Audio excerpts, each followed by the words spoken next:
आणि आता आपण न्यूज टॉप 9 कडे वळूयात। सुरुवातीला महायुती आणि त्या सरकार स्थापनेसंदर्भातल्या हालचाली, त्या संदर्भातल्या टॉप 9 बातम्या। नव्या सरकारमध्ये गृह खात्याचा पेच कायम आहे। भाजप गृहमंत्रीपद सोडण्यास तयार नाही। शिंदे गट देखील गृहमंत्री पदासाठीच आग्रही आहे आणि भाजपच्या गटनेता निवडीनंतर 4 तारखेलाच महायुतीची बैठक होण्याची शक्यता आहे।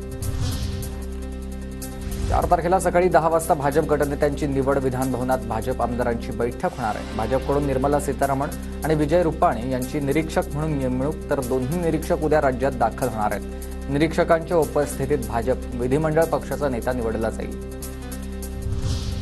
महायुतीच्या मुख्यमंत्र्यांच्या शपथविधी सोहळ्याचं महानियोजन केंद्रीय मंत्र्यांसह 22 राज्यांचे मुख्यमंत्री हजर असतील आणि एक मुख्य स्टेज, त्याचबरोबर आजूबाजूला 2 छोट्या स्टेजची उभारणी, विविध धर्मांचे संत महंत यांच्यासह 2000 व्हीव्हीआयपी या पासेसची सोय करण्यात आली आहे आणि लाडक्या बहिणींना शपथविधीसाठी विशेष आमंत्रण आहे।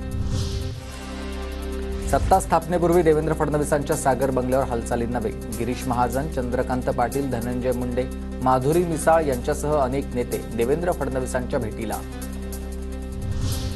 शपथविधीसाठी आझाद मैदानाच्या पाहणीसाठी एकच पक्ष गेल्यानं लोकांमध्ये गैरसमज। कळवलं असतं तर आम्हीही गेलो असतो। भाजप नेत्यांकडून आझाद मैदानाच्या पाहणीनंतर दीपक केसरकरांचं वक्तव्य। ठाण्यात गिरीश महाजन, राहुल शेवाळे, राजेश क्षीरसागर यांच्याकडून एकनाथ शिंदेंची भेट। गृह खात्यावरून रस्सीखेच सुरू असताना शिंदेंच्या निवासस्थानी भेटीगाठी सुरू झाल्यात।